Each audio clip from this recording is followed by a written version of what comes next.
এই যে নিয়ে আসছে চোরটাকে, আজকে ওকে মারি ফেলবো।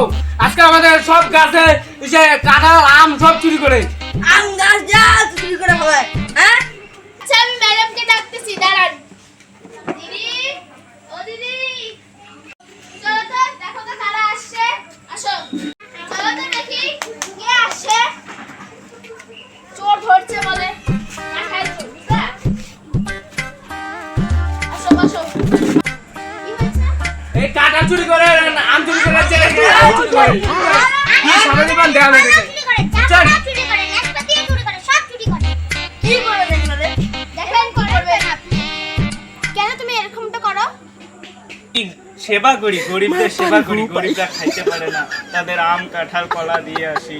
এমনকি পূজাতে আমার কাছে চায়, আমি আম কাঁঠাল কলা দেই। আমার বাড়িতে তো আর গাছ নাই, মানুষের বাড়ি যে আমি গাছের থেকে আম কাঁঠাল চুরি করে দেই। তুমি তো ঠিকই কাজ করেছো, কিন্তু সবাই ধরে নিয়ে এসেছে, কোনো না কোনো সাজা তো দিতেই হবে।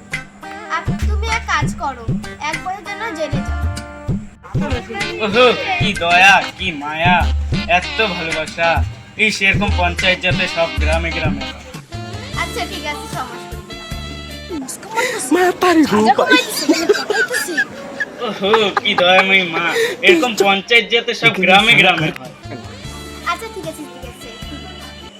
ও কি দয়াময়ী মা, কি লক্ষ্মী মা, ও খুব সুন্দর বিচার। আচ্ছা লাস্ট 1 মাস, এতটুকু সাজা নিতেই হবে। ওহো, কি দয়া, নমস্কার। এরকম দয়াময়ী মা, ও